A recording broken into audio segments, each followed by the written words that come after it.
Au milieu de l'étendue désolée de la casse, un soldat entendit un faible murmure. « S'il vous plaît, ne les laissez pas me trouver. » Il ignorait qu'au moment où il tendait la main, il ouvrait une porte vers un secret assez puissant pour faire s'écrouler toute la structure de pouvoir de la ville. En fin d'après-midi, le soleil déclinait derrière un amas de nuages gris, plongeant la casse dans un voile de ténèbres. Ethan Cole, un ancien des forces spéciales, se déplaçait rapidement le long du raccourci familier menant à sa cabane en périphérie de la ville.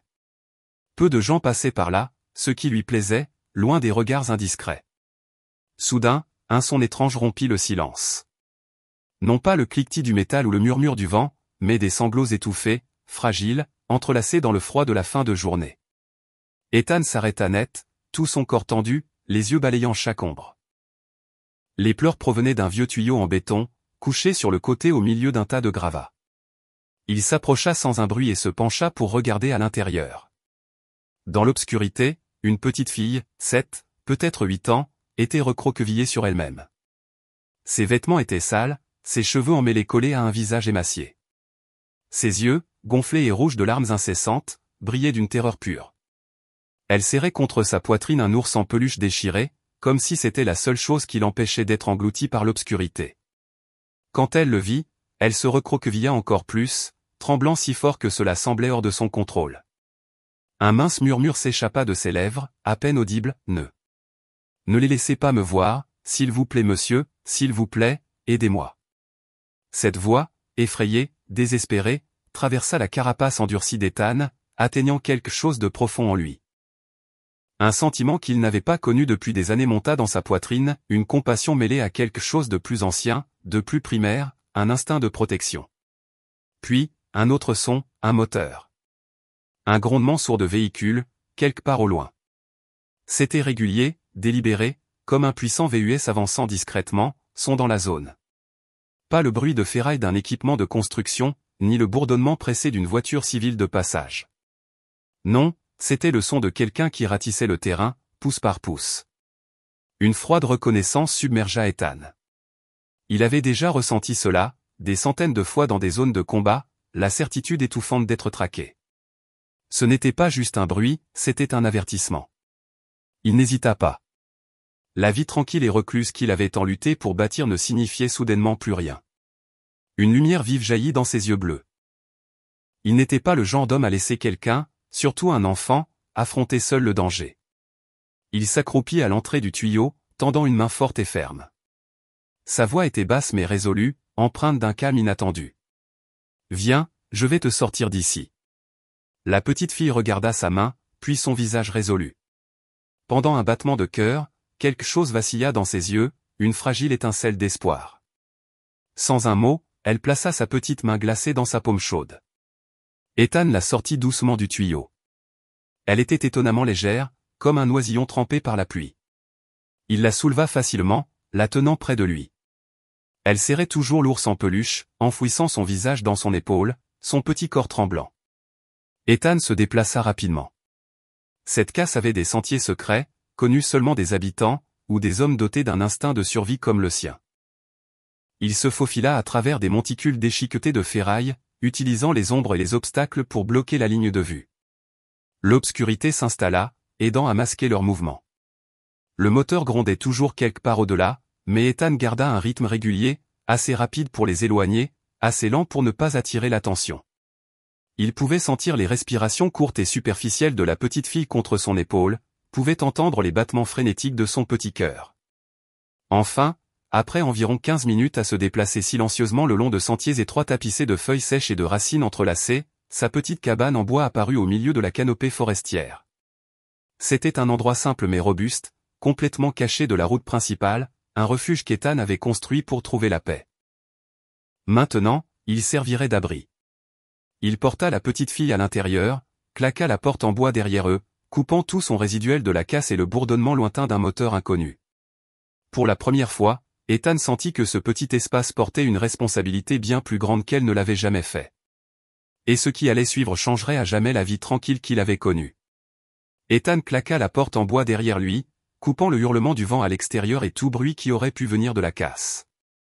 Sa petite cabane en rondin semblait nette et ordonnée, reflétant les habitudes disciplinées d'un militaire. la lueur chaude et jaune d'une lampe à pétrole et d'une petite cheminée se répandait dans la pièce, chassant l'obscurité et le froid mordant de l'extérieur. L'espace était modeste, mais il rayonnait un sentiment de sécurité, un contraste frappant avec le chaos de la casse. Il posa Lily sur le plancher en bois. Elle ne bougea pas, serrant toujours fermement l'ours en peluche, se blottissant contre lui. Ethan recula, l'observant. Lily ne dit rien. Ses yeux étaient grands mais vides, fixant le vide devant elle. Chaque petit muscle de son petit visage était encore tendu par la peur.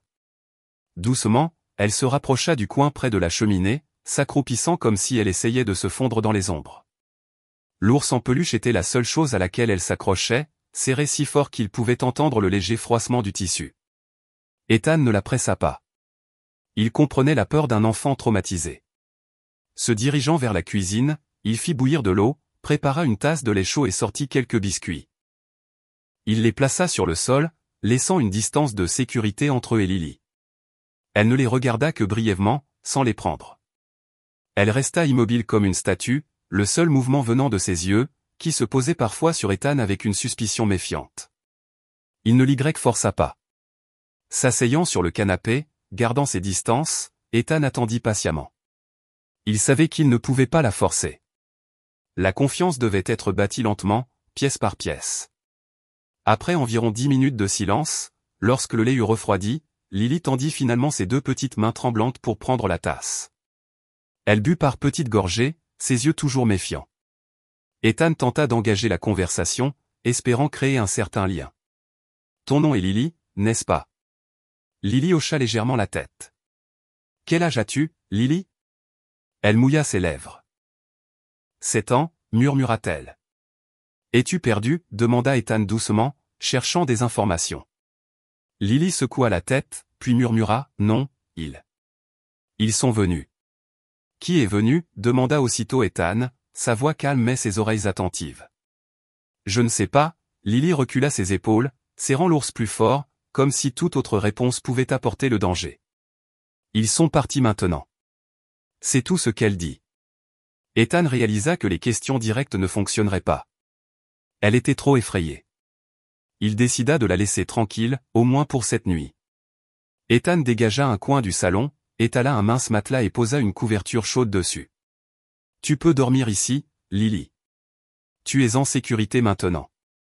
Je serai juste à côté. » Lily se dirigea silencieusement vers le matelas, s'allongea et garda ses bras étroitement enroulés autour de l'ours en peluche. Elle ferma les yeux, mais Ethan savait qu'elle ne dormait pas encore vraiment. Il s'installa dans le fauteuil à proximité, une main posée sur son arme soigneusement vérifiée. Même si la chance d'être trouvé cette nuit-là était mince, l'instinct de soldat ne le laisserait pas baisser sa garde. La nuit tomba et la cabane s'enfonça dans le calme. Après une longue journée tendue, Ethan sombra dans un sommeil léger. Vers minuit, il se réveilla brusquement. Un son perçant avait rompu le silence, des sanglots, coupés par des cris déchirants et paniqués. Lily faisait un cauchemar. Elle s'agitait sur le matelas, serrant toujours l'ours en peluche, son petit corps moite de sueur froide. Ethan bondit instantanément. Il se précipita au chevet de Lily, tomba à genoux et la secoua doucement. « Lily, réveille-toi. Tu fais juste un rêve, réveille-toi, Lily. » Ses yeux s'ouvrirent brusquement, les pupilles dilatées par la terreur. Elle regardait à travers Ethan, comme si elle était toujours piégée dans le cauchemar. Ses respirations venaient par courtes et saccadées. Ses lèvres tremblaient. Puis, sous l'emprise d'une pure panique, des fragments de souvenirs horribles se libérèrent, imparables. La porte, elle était défoncée. Il criait si fort. Il y avait d'autres bruits forts aussi. Ils ont fait du mal à mes parents. Des larmes montèrent aux yeux de Lily, des ruisseaux brûlants coulant sur ses joues. Et la voiture noire les a emmenés. Si noire. Elle serra son ours en peluche plus fort, son petit corps tremblant violemment, enfouissant son visage contre la poitrine d'Ethan pour se protéger. Ethan la serra fort, sentant son cœur battre contre lui. Chaque mot qu'elle prononçait le frappa comme une balle. Une porte forcée, des coups de feu, un tatouage d'ours, une voiture noire. Ce qu'elle venait de décrire, cela ne ressemblait-il pas exactement à un meurtre? Et Lily, l'enfant fragile dans ses bras, pourrait être non seulement un petit témoin, mais aussi la prochaine cible. Alors, quelle était la vérité? Et qui était vraiment cette petite fille? Si vous étiez le soldat dans cette histoire, penseriez-vous la même chose que lui? Le lendemain matin, la lumière du soleil filtrait à travers le cadre de la fenêtre, se répandant en longues traînées sur le plancher en bois et la fine couverture. L'air à l'intérieur de la cabane ne portait plus la tension de la nuit précédente. Au lieu de cela, il contenait la douce odeur de bois et la chaleur déclinante de la cheminée. Lily était toujours là, silencieuse et recroquevillée, ses petites mains serrant l'ours en peluche usé et déchiré, comme si elle ne l'avait pas lâché un seul instant. Bien que le cauchemar soit passé, la peur était encore clairement gravée sur son visage. Ethan resta près d'elle, l'observant longuement. Au fond de lui, il savait qu'il devait apprendre qui était vraiment Lily. Le moyen le plus rapide et le plus légitime était de l'emmener à la police, afin qu'il puisse retrouver sa famille. Il s'abaissa à son niveau, gardant sa voix calme. « Lily, je pense que je devrais t'emmener au poste de police. Ils pourront t'aider à retrouver tes parents. » Aussitôt, les yeux de Lily s'ouvrirent brusquement, la panique y éclatant. Elle serra l'ours en peluche plus fort, secouant la tête encore et encore, sa voix tremblante, presque suppliante, « Non, s'il vous plaît, ne m'emmenez pas là-bas. Ils me trouveront et m'emmèneront. » Ethan se figea un instant. Les mots planaient dans l'air comme une fine couche de givre. Ce n'était pas la voix d'un enfant perdu ordinaire. Ce n'était même pas le ton méfiant d'une étrangère parlant à un adulte. C'était un plaidoyer venu du plus profond, portant le poids de quelque chose qu'elle ne pouvait pas encore exprimer. Il l'entendait dans la façon dont sa respiration se suspendait, dans le léger tremblement qui trahissait son extérieur calme. Elle a peur d'eux, réalisa-t-il.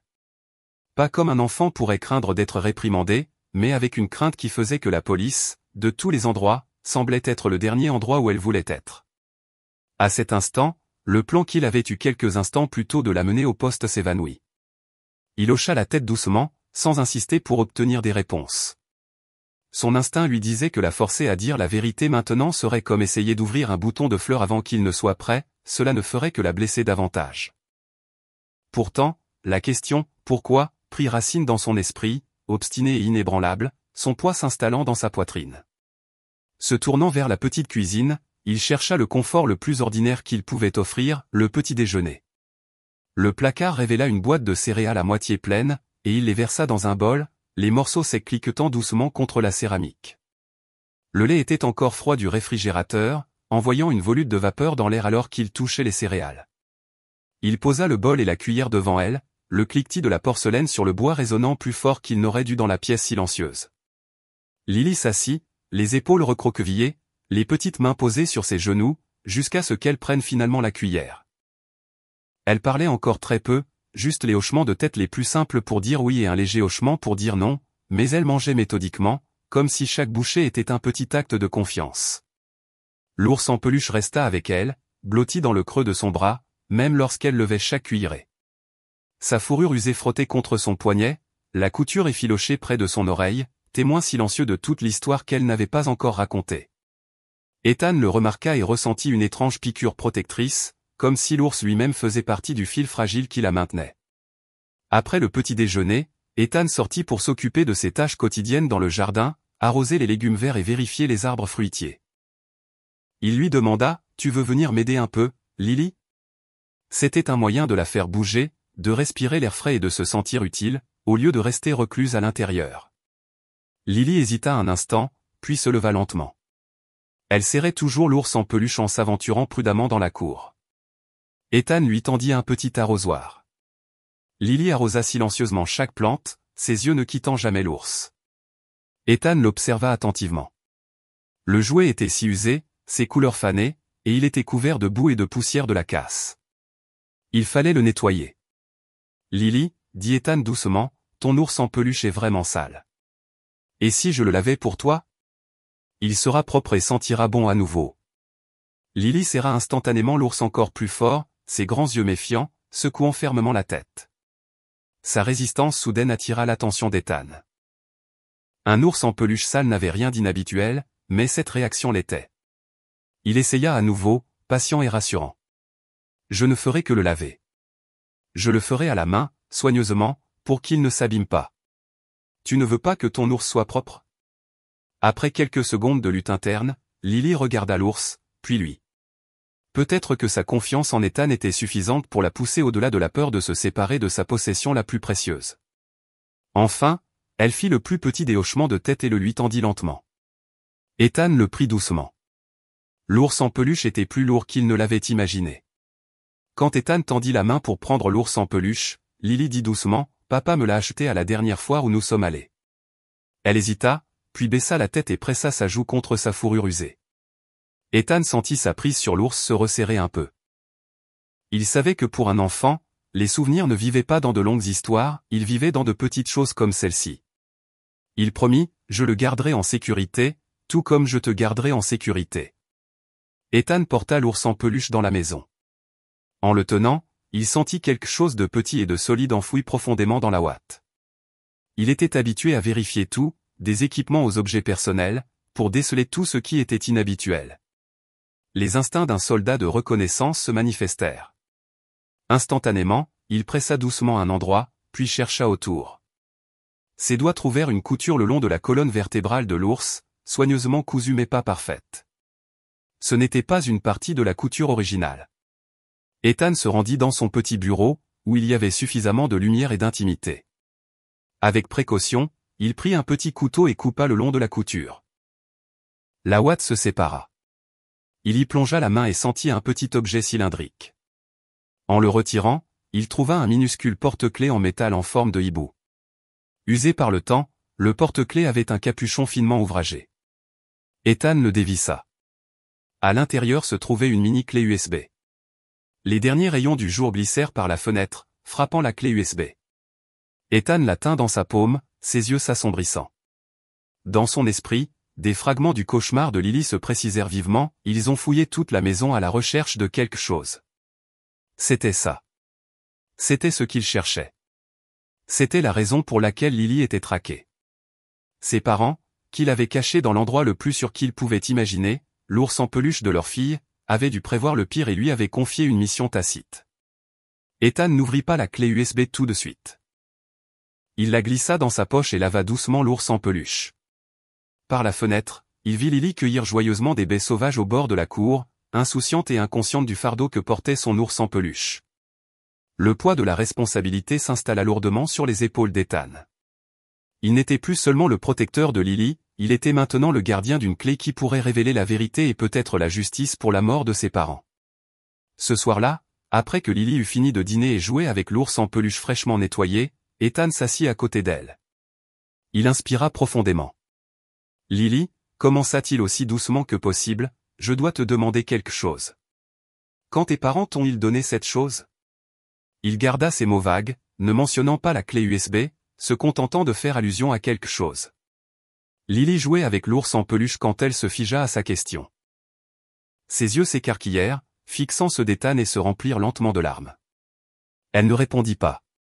Elle serra juste l'ours en peluche plus fort, son regard un mélange de peur et d'une protection inconsciente. Ethan comprit. Elle n'avait pas besoin de dire un mot. Ce regard lui dit tout. Il confirma que même sans le comprendre pleinement, Lily savait que l'objet était important. Et maintenant, cet objet l'avait lié à une toile de danger bien plus grande que tout ce qu'il avait jamais affronté dans sa vie de solitude. Les jours qui suivirent se déroulèrent tranquillement dans la petite cabane en bois, entourée du calme quasi absolu de la forêt. Depuis la nuit où Lily avait prononcé ces fragments de souvenirs terrifiants, Ethan Cole savait que sa vie ne serait plus jamais la même. Il portait désormais une responsabilité différente, non seulement de protéger la petite fille, mais de découvrir toute la vérité derrière la mort de ses parents. Pourtant, il savait qu'il ne pouvait pas se précipiter. Lily était encore trop effrayée, et il avait besoin de plus de temps pour se préparer avant d'enquêter sur les secrets cachés dans la clé USB. Il voulait s'assurer qu'il avait suffisamment d'informations et un plan clair pour gérer tout, plutôt que d'agir impulsivement et de les mettre tous deux en encore plus grand danger. Ethan établit une routine régulière. À l'aube, il se levait tôt pour préparer les repas, s'assurant qu'ils étaient nutritifs pour un enfant en pleine croissance. Puis il invitait Lily dans le jardin. Il lui donnait des tâches légères et simples, arroser les plates-bandes de légumes, cueillir des fraises des bois mûrs, ou disperser des graines pour les petits moineaux apprivoisés. Au début, Lily hésita, mais elle s'y réchauffa progressivement. L'air frais de la forêt, le chant des oiseaux et l'odeur de la terre humide semblaient apaiser son esprit. À ces moments-là, son visage s'adoucit si légèrement, bien que ses yeux gardassent toujours un regard méfiant. Ethan essayait de lui parler aussi naturellement que possible, sans jamais la forcer. Il lui parlait des différents oiseaux de la forêt, de la façon dont les arbres poussaient. Parfois, il introduisait soigneusement des questions sur ses souvenirs, non pas directement, mais dans le cadre de la conversation. « Tes parents aimaient-ils jardiner, Lily ? Ou y a-t-il eu quelqu'un qui les a menacés avant leur venue ?» Il attendait sa réaction, sans jamais la pousser. Lily était encore avare de ces mots, mais parfois des fragments épars s'échappaient. Pendant ce temps, Ethan avait commencé sa propre enquête discrète. Il ne quittait pas souvent la maison, mais il avait une vieille radio qui pouvait capter les stations d'information locales, et un ordinateur portable avec un accès limité à Internet par satellite. Il a épluché de vieux articles de journaux sur la ville, en particulier des rapports sur de grands projets publics, des appels d'offres de construction ou des litiges fonciers. Il se souvenait des rumeurs qu'il avait entendues quand il s'était installé ici, à propos d'un maire dont la richesse semblait bien au-delà de son salaire, ou d'un chef de police qui écourtait les questions un peu trop vite. Il commença à relier ses points avec ce que Lily avait dit à propos du tatouage d'ours et de la voiture noire. Il savait qu'Earl Bear Regan, un homme de main notoire en ville, avait un grand tatouage d'ours sur le haut du bras. Un après-midi, pendant que Lily dessinait près de la cheminée, Ethan était assis en train de lire. Il la remarqua en train de travailler sur un dessin. Elle le lui tendit. Au début, ses dessins n'avaient été que des lignes sombres et désordonnées, montrant souvent une petite silhouette recroquevillée dans un coin. Mais maintenant, il y avait de la couleur. Elle avait dessiné sa cabane en bois avec Ethan arrosant des plantes, et Lily serrant son ours en peluche. Et dans un coin du dessin, elle avait dessiné un arbre tombé et le faible contour d'une voiture noire. Ethan regarda le dessin, puis Lily. « Cet arbre est-il tombé ?» demanda-t-il doucement. Lily hocha la tête. Ils l'ont fait tomber. Quand ils sont venus.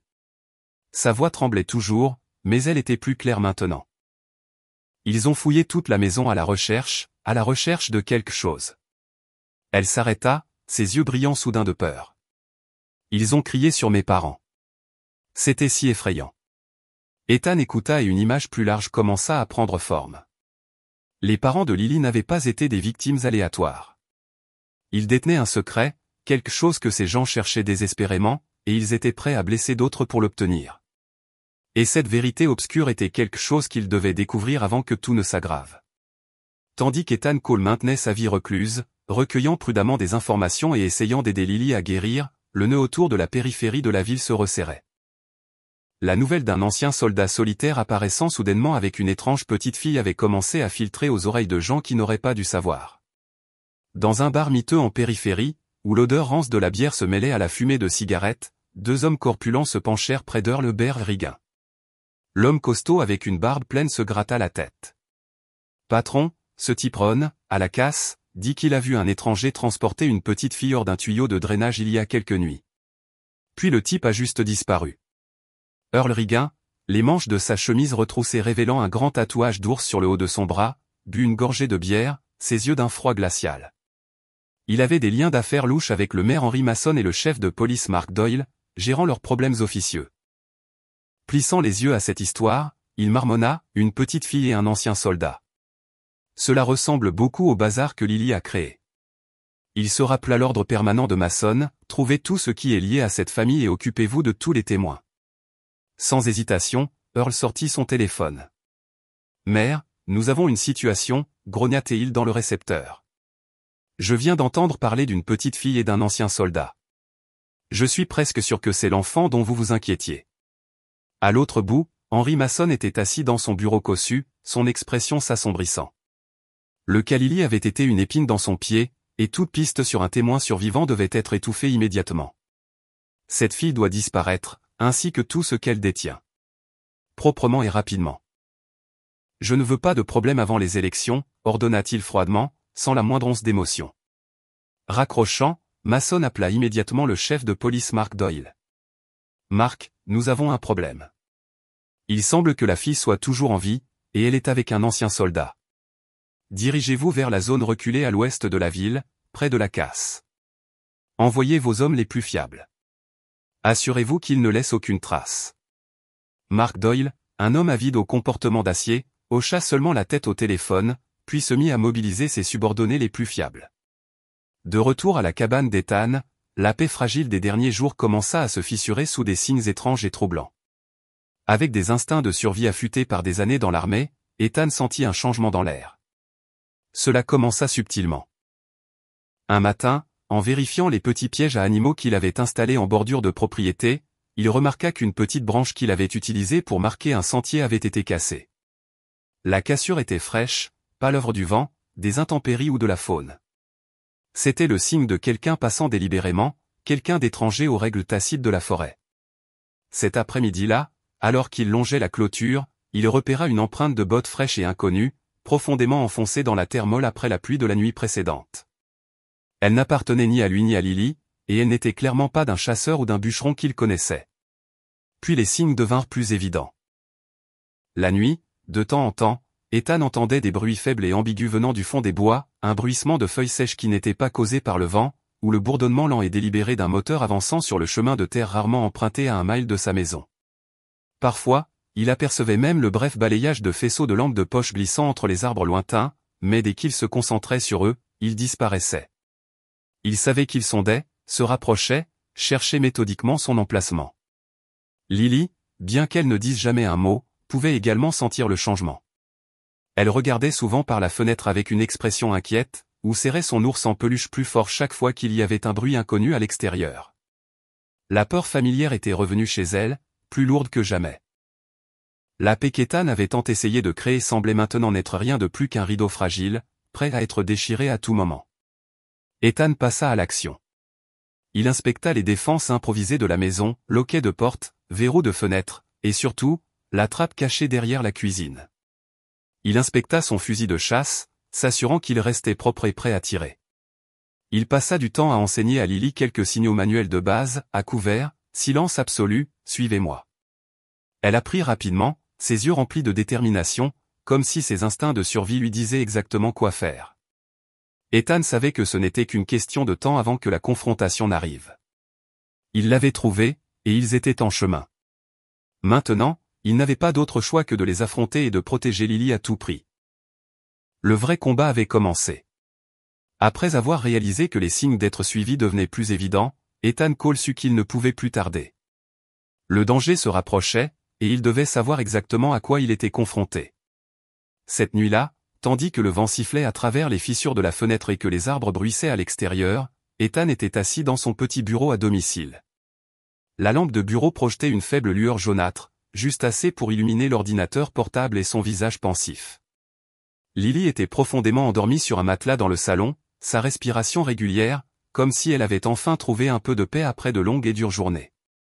Mais pour Ethan, cette paix n'était que temporaire. Il sortit la mini-clé USB de sa poche. Elle reposait dans sa paume, petite mais lourde. C'était la clé de tout, la réponse aux questions qu'il avait essayé de reconstituer à partir des souvenirs fragmentés de Lily et des rumeurs obscures circulant en ville. Il inspira profondément, se préparant mentalement à ce qui allait être révélé. Un ancien soldat des forces spéciales est toujours prêt au pire, mais c'était une sorte de bataille différente, non pas sur un champ de bataille lointain, mais ici même dans cette campagne tranquille. Et celle qu'il protégeait était une enfant innocente. Il glissa la clé USB dans le port de l'ordinateur portable. Un dossier apparut à l'écran, simplement intitulé « Documents ». Ethan double-cliqua. Des dizaines de fichiers apparurent, soigneusement organisés.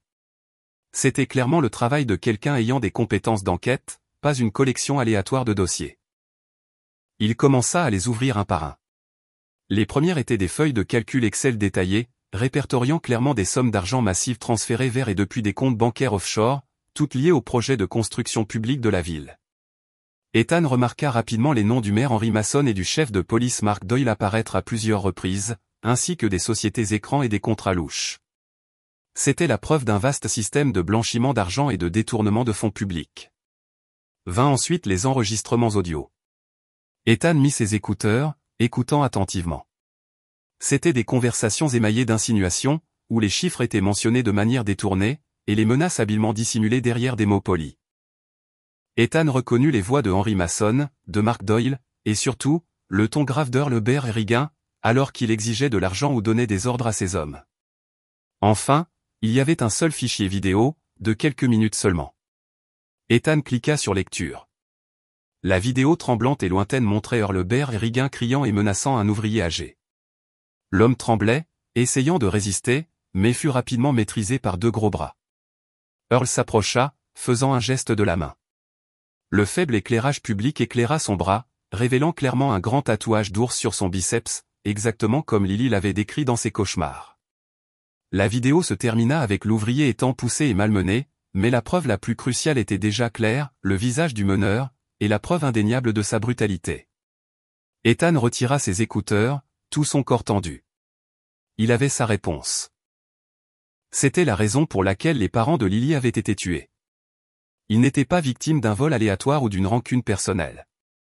Ils avaient enquêté et recueilli des preuves contre un réseau criminel puissant et organisé dirigé par le maire et le chef de police de la ville. Leur mort avait été une réduction au silence et une exécution pour protéger la conspiration. Et Lily, âgée de seulement 7 ans, était devenue, sans le savoir, le seul témoin vivant, détenant la clé pour les faire tomber. Ethan ferma l'ordinateur portable, les mots de Lily de son cauchemar résonnant encore dans son esprit, mes parents criaient. Il se tourna pour regarder Lily dormir, ses petits bras étroitement enroulés autour de l'ours en peluche. Le vent hurlait dehors, mais dans son cœur, il n'y avait qu'une seule pensée, si les parents de Lily étaient encore en vie, ils feraient tout ce qui est en leur pouvoir pour la protéger. Et maintenant, ce devoir lui appartenait. Une vague de colère froide monta en Ethan. La fausse paix de cette ville avait été construite sur la pourriture et le sang.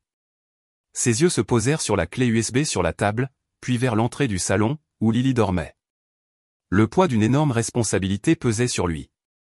Il n'était plus seulement le protecteur de Lily, il était maintenant le seul à détenir l'espoir de rendre justice à sa famille. Sans une seconde d'hésitation, Ethan passa à l'action.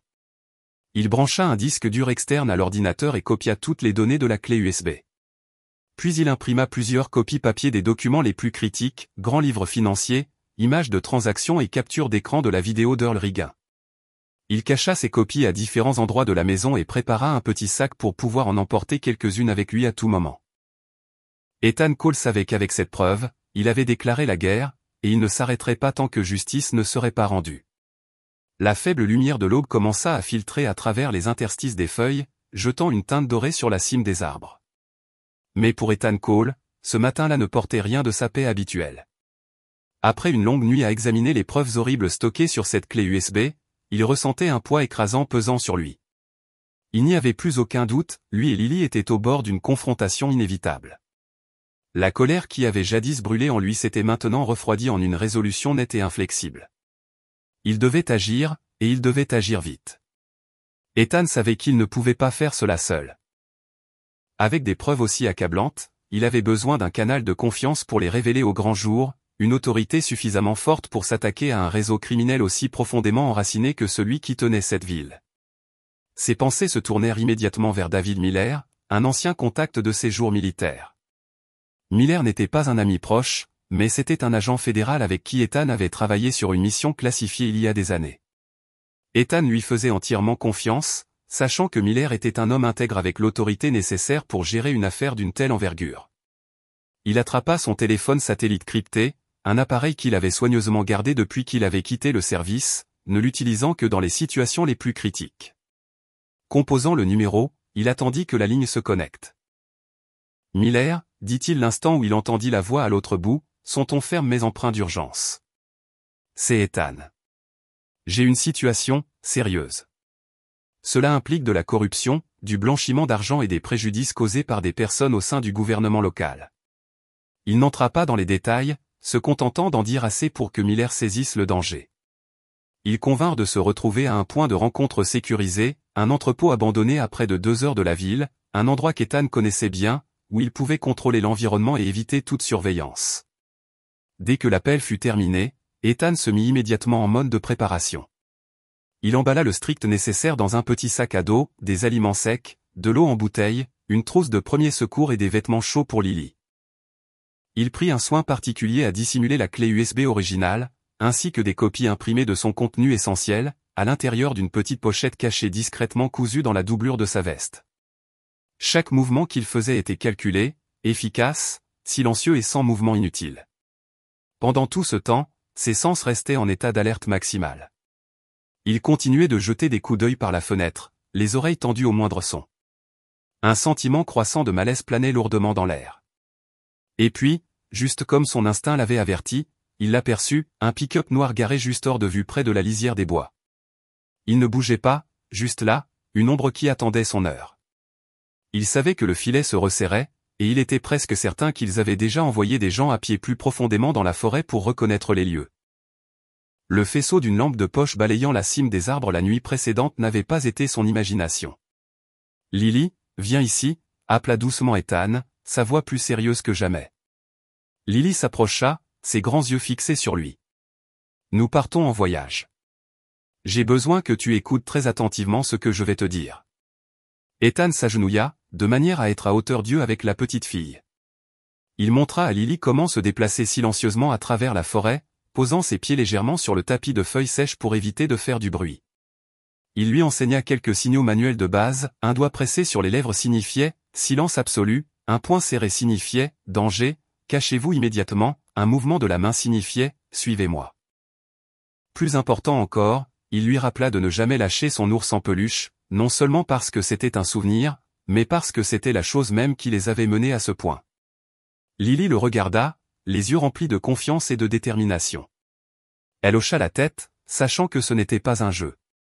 Le sentiment que le temps manquait pesait lourdement sur Ethan. Il savait que plus ils attendaient, plus le danger serait grand. Ces hommes n'abandonneraient pas, ils fouilleraient chaque pouce de terrain jusqu'à ce qu'ils trouvent Lily et la clé USB. Il la regarda une dernière fois, la petite fille serrant son ours en peluche dans ses bras. Ethan serra son poing. Il était prêt à affronter ce qui allait suivre. Cet après-midi-là, le ciel se chargeait de lourds nuages sombres, annonçant une averse imminente. L'air était dense, comme si même la forêt retenait son souffle en prévision. Ethan Cole l'avait senti depuis le matin, le sentiment d'être observé s'était renforcé, et la voiture noire garée à la lisière de la forêt n'avait pas encore bougé. Il savait qu'ils agiraient dès la nuit tombée, ou au premier signe de mouvement. Il décida de partir juste avant le coucher du soleil, utilisant la dernière faible lumière du jour et le chaos de la tempête à venir à son avantage. Lily était soigneusement habillée, son petit sac à dos rempli d'essentiels, et son ours en peluche serré dans ses petits bras. Juste au moment où Ethan s'apprêtait à ouvrir la trappe cachée derrière la cuisine, un grand fracas éclata à l'entrée principale. Bang! La porte d'entrée en bois vola en éclats sous un coup puissant. « Ouvrez, Ethan Cole. Nous savons que vous êtes là », cria une voix grondante, mêlée aux cris de colère de plusieurs autres. Hurlebert et Rigain et ses hommes étaient arrivés. Ils avaient été à l'affût, choisissant le moment parfait pour frapper. Ethan n'hésita pas une seconde. « Lily, vas-y », il fit un geste sec vers la trappe. Avec un courage remarquable, Lily ne posa pas une seule question. Elle rampa immédiatement dans le tunnel sombre. Le martèlement des bottes et les bruits de destruction emplirent le salon. Ils étaient à l'intérieur. « Dispersez-vous. Trouvez la fille », aboya Earl. Ethan pouvait entendre des meubles étant renversés, du verre se brisant. Il ne pouvait pas les laisser découvrir le tunnel.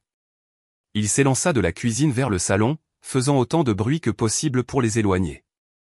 Et, bande de salauds, rugit Ethan, s'assurant qu'il l'entendait. 4 des malfrats chargèrent dans le salon. Ethan puisa dans toutes ses compétences de ses jours d'opérateur spécial, se déplaçant à la vitesse de l'éclair, utilisant l'obscurité et le chaos à son avantage. Il ne les engagea pas de front. Au lieu de cela, il créa des diversions, générant de faux bruits depuis des coins ombragés pour les éloigner de la cuisine. Un homme tomba lourdement quand Ethan lui donna un coup de pied sous la jambe. Un autre chancela lorsqu'un objet lourd frappa sa tête. Ils commencèrent à crier et à tirer à l'aveuglette sur les ombres qu'ils croyaient être Ethan, pour découvrir qu'il avait déjà disparu. Dans le couloir, Ethan sprintait vers la trappe, s'assurant que Lily était allée assez loin à l'intérieur. Un malfrat corpulent, haletant lourdement, aperçut soudain la trappe encore entr'ouverte. « Par ici », cria-t-il, prêt à sauter. Ethan l'attendait déjà. Il tira le couteau de combat glissé à sa ceinture et porta un coup de pied précis au genou de l'homme, le forçant à plier. Puis vint une frappe nette à l'arrière du cou, suffisante pour le neutraliser sans le tuer. L'homme s'effondra inconscient. Ethan attrapa rapidement la radio à sa ceinture. « Ethan, où êtes-vous, espèce de » La voix d'Earl Rigain crépita dans la radio. Imitant la voix du malfrat, et étouffant le son en pressant la radio fermement contre sa poitrine, Ethan railla, « Chef, il est parti vers l'ouest. Bois épais, très épais. » Il déforma son ton, rendant la reconnaissance plus difficile.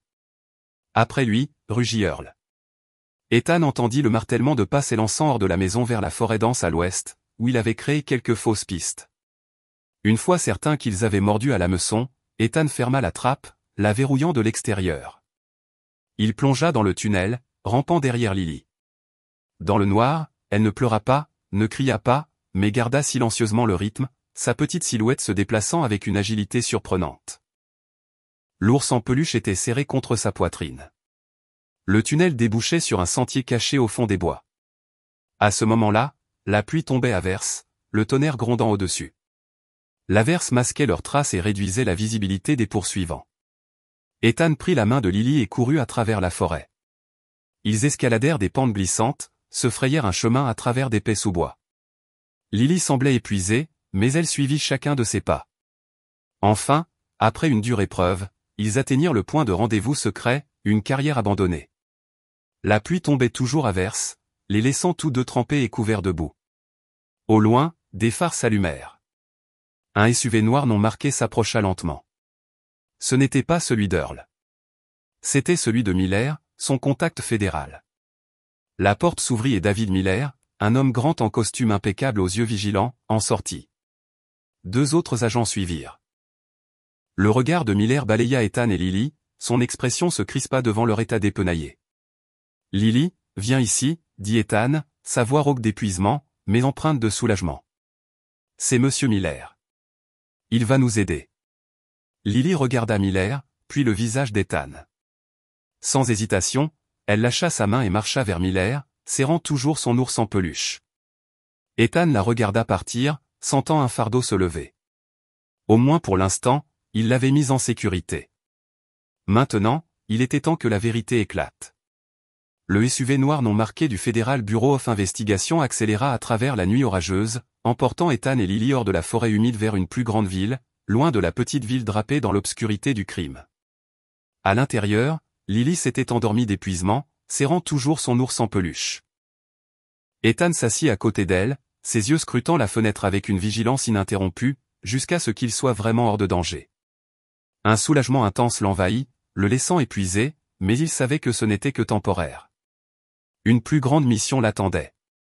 Quelques semaines plus tard, l'affaire secoua tout l'État. Basé sur les preuves de la clé USB fournie par Ethan, ainsi que son récit détaillé de la nuit où il avait sauvé Lily et les indices qu'elle avait involontairement révélés, le FBI lança une enquête secrète à grande échelle.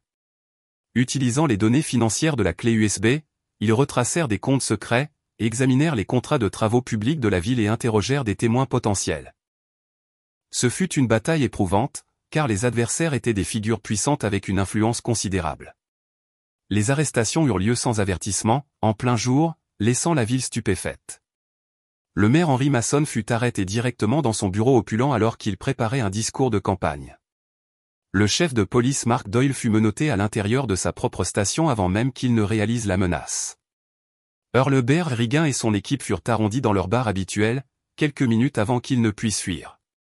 Les accusations s'accumulèrent, blanchiment d'argent, corruption, abus de pouvoir, intimidation, agression, et la plus accablante de toutes, avoir causé du tort aux parents de Lily. La première audience publique eut lieu dans un tribunal d'un plus grand comté pour garantir l'équité et la sécurité, évitant toute manipulation de la part de la faction corrompue de la petite ville. Des journalistes et des citadins inondèrent la salle d'audience bondée, l'air épais de tension. Tout le monde voulait connaître la vérité derrière les rumeurs et les projets louches qui avaient hanté la ville pendant des années. L'audience s'ouvrit avec l'accusation et le FBI présentant leurs preuves. David Miller, l'agent fédéral qu'Ethan avait contacté, prit la parole. Sur un grand écran, il afficha des registres financiers détaillés, des contrats louches et des images de transactions illicites. Des enregistrements audio furent diffusés, les voix familières du maire, du chef de la police et d'Earl Riggin résonnant dans la salle d'audience, révélant toute l'étendue de leur corruption. Les avocats de la défense de Henry Mason et Mark Doyle, des vétérans du droit expérimentés, embauchés à un coût énorme, ripostèrent immédiatement. Ce ne sont que des accusations sans fondement. Ces documents auraient pu être fabriqués. Ces enregistrements sont sortis de leur contexte. Claqua l'avocat de Mason, le visage figé dans un masque de fausse confiance. Mon client est un honorable fonctionnaire, un maire qui a dédié sa vie à la croissance et à la prospérité de la ville.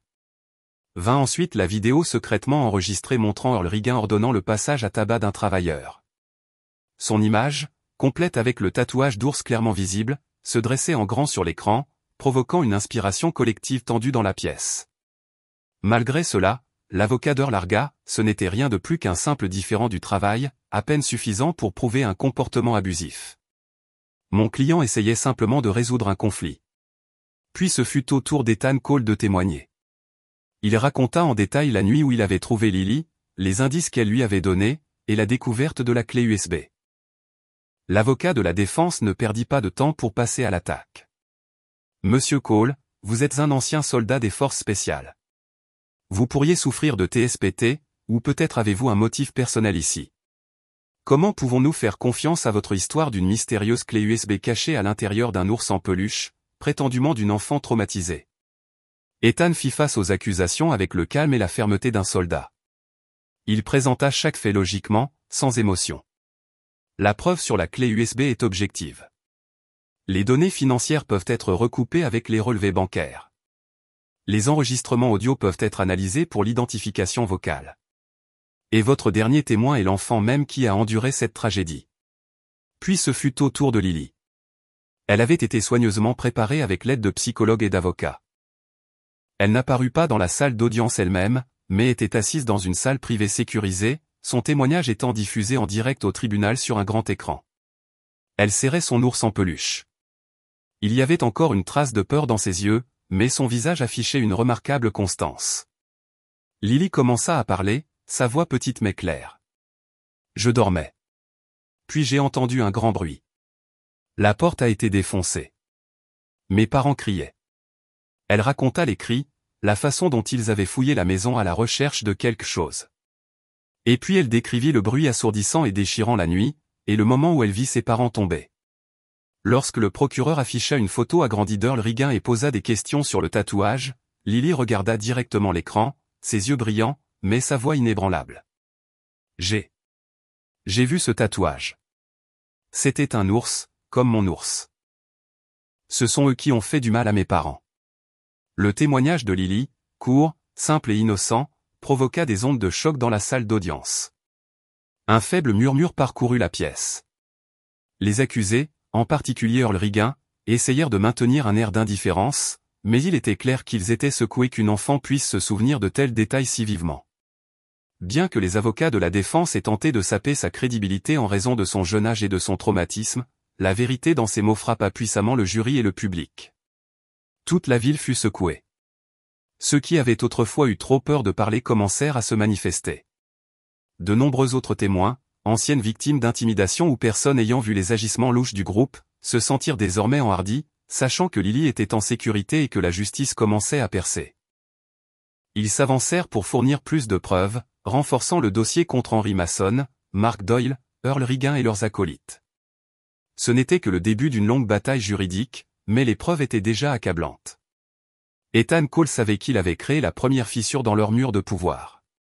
Il regarda Lily sur l'écran, ressentant un mélange de fierté et de soulagement. Sa part dans sa protection était faite. Maintenant, son avenir restait une question ouverte, une question à laquelle il savait qu'il devait trouver une réponse. La bataille juridique traîna pendant plus d'un an, remplie d'audiences tendues et des tentatives désespérées des accusés pour discréditer à la fois les preuves et les témoins. Pourtant, la persévérance du procureur, la fermeté d'Ethan Cole, et surtout, l'honnêteté du témoignage de Lily, combinées aux preuves irréfutables de la clé USB et d'autres témoins, finirent par l'emporter. Le maire Henry Mason, le chef de police Mark Doyle, Earl Reagan, et tous leurs complices furent reconnus coupables et reçurent des peines qui correspondaient à leurs crimes, corruption, blanchiment d'argent et actes qui nuisaient à autrui. Justice fut enfin rendue, apportant un soulagement à toute la ville. Une fois l'affaire classée, un nouveau chemin commença pour Ethan et Lily, le chemin de la construction d'une famille. Ethan décida d'adopter officiellement Lily. Le processus ne fut pas facile. Le dossier d'un ancien soldat des forces spéciales reclus sans famille proche soulevait de nombreuses questions pour les autorités. Malgré tout, Ethan persista. Il demanda l'aide de David Miller. L'agent spécial Miller, ayant été témoin du courage et du sens des responsabilités d'Ethan dans la protection de Lily, s'avança pour témoigner en sa faveur et fournit un témoignage sous serment pour affirmer son intégrité. Enfin, après de nombreuses procédures complexes, le vœu d'Ethan fut exaucé. Lily devint officiellement sa fille adoptive. Un autre hiver était arrivé, déposant une couverture de neige blanche et pure sur la forêt et la petite cabane en bois d'Ethan. Mais cet hiver ne ressemblait en rien aux hivers froids et vides que Lily avait connus auparavant. La lueur chaude de la cheminée éclairait la pièce, chassant le froid mordant de l'extérieur. La petite maison résonnait maintenant des rires clairs et sonores de Lily, des conversations faciles entre l'oncle et la nièce, et parfois, des douces mélodies s'échappant d'une vieille radio. Lily avait tellement changé. Elle souriait davantage maintenant, la panique et la méfiance avaient disparu de ses yeux. Ethan l'avait inscrite dans une petite école de la ville voisine, où personne ne connaissait son passé terrifiant. Elle s'adapta rapidement, se fit de nouveaux amis et étudia assidûment. Parfois, un bruit fort soudain ou le hurlement d'une sirène de police la ferait encore tressaillir et remonter ses épaules, mais Ethan était toujours là, lui prenant la main doucement, la rassurant, « Tu es en sécurité maintenant, Lily. Tout va bien. » Elle le regardait, son corps se détendant progressivement, sa confiance en sa protection devenant plus forte à chaque fois. L'ours en peluche usé et déchiré était toujours posé dans le coin du lit de Lily, toujours son compagnon constant, mais sa signification avait changé. Ce n'était plus un bouclier pour se cacher du monde, mais un souvenir précieux. Elle le serrait toujours en s'endormant, ses doigts effleurant sa fourrure effilochée, non par peur maintenant, mais par un souvenir aimant pour ses parents. La clé USB avait été remise aux autorités, mais Lily savait que le secret de ses parents était toujours gardé en sécurité dans la cavité de l'ours en peluche, comme un fil invisible la reliant au passé. Un soir, alors que Lily affûtait ses crayons de couleur, elle murmura « J'aimerais que maman et papa puissent voir la neige cette année. » Il sourirait. Ethan s'assit tranquillement à côté d'elle, lui passant un bras autour des épaules. Ils sont toujours là, dans ton cœur, et dans les histoires que nous racontons chaque jour. Lily hocha la tête et se pencha contre lui. Dehors, la neige continuait de tomber, épaisse et lourde, mais à l'intérieur de la cabane, il n'y avait que la chaleur et le son régulier et paisible de leur respiration.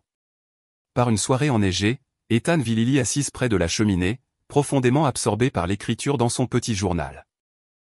Elle tournait chaque page, son écriture autrefois gribouillée étant maintenant visiblement plus nette. Enfin, Lily referma le journal. Ethan le prit doucement d'elle sans dire un mot, et Lily n'essaya pas de l'arrêter. Sur la dernière page, elle avait écrit « Cet hiver, je n'ai plus à me cacher. » Oncle Ethan dit que la neige tombe pour couvrir les vieilles choses et apporter un nouveau commencement. Ethan sourit doucement. Il referma le journal et le reposa sur la table à côté de Lily. Il n'avait pas besoin de lire davantage. Cette seule ligne disait tout. Il regarda par la fenêtre. La neige tombait toujours, épaisse et lourde, couvrant la forêt d'un blanc pur, rendant tout propre et paisible. Ethan Cole, le soldat autrefois errant sans but, avait maintenant trouvé le sens de sa vie dans les yeux clairs de cette petite fille. Il avait protégé Lily, et Lily l'avait guérie. La bataille était terminée, les malfaiteurs avaient payé le prix, et une nouvelle vie, chaude et pleine d'espoir, commençait vraiment pour eux deux. Ainsi, le voyage d'Ethan et Lily s'acheva, mais leur histoire de courage, de confiance et d'amour résonnerait. D'une casse désolée, où les morceaux brisés de la vie de Lily semblaient irréparables, un lien puissant s'était forgé entre un vétéran solitaire et une enfant portant de profondes blessures émotionnelles. Ethan, un homme longtemps habitué aux batailles sur les lignes de front, avait découvert que la forme de protection la plus véritable ne se trouvait pas dans le son des coups de feu, mais dans le rythme régulier de la respiration de Lily alors qu'elle dormait paisiblement. Il avait prouvé que peu importe la dureté du passé, peu importe l'ampleur de la douleur, une personne peut toujours trouver un but plus élevé pour vivre. Cette histoire ne parle pas seulement de la dénonciation d'un réseau criminel. C'est aussi un rappel que même dans l'obscurité la plus profonde, il y a toujours une lumière d'espoir et de vérité. Elle montre la force de la résilience chez une enfant comme Lily, qui a surmonté ses peurs les plus profondes pour faire face à des souvenirs terrifiants, et le pouvoir de la connexion humaine, alors que l'instinct d'Ethan de protéger l'a transformé en père, en enseignant et en compagnon fidèle. La clé USB cachée à l'intérieur de l'ours en peluche n'était pas seulement une preuve, c'était un symbole de confiance et de foi, un témoignage que même les plus petits actes de bien peuvent faire s'écrouler tout un système corrompu. À travers chaque chapitre, nous avons été témoins de la façon dont le soin, la patience et la compassion peuvent guérir même les cicatrices invisibles les plus profondes. Lily, autrefois une enfant effrayée recroquevillée dans un tuyau en béton, trouva un foyer, des rires et un avenir radieux. Ethan, autrefois un soldat perdu après la guerre, redécouvrit le sens de sa propre vie dans son sourire. Si vous étiez Ethan à ce moment-là, partiriez-vous ou resteriez-vous? Nous espérons que cette histoire vous a offert des moments de calme réflexion, des leçons de courage, et surtout, une foi renouvelée en la gentillesse des gens. La vie est toujours remplie de défis, mais elle est aussi pleine de miracles et de ceux qui sont prêts à tendre la main. Comment vous sentez-vous après avoir marché aux côtés d'Ethan et Lily dans leur voyage? Nous vous invitons à partager vos réflexions avec nous. Nous sommes toujours impatients de vous écouter et de poursuivre ce voyage narratif avec vous.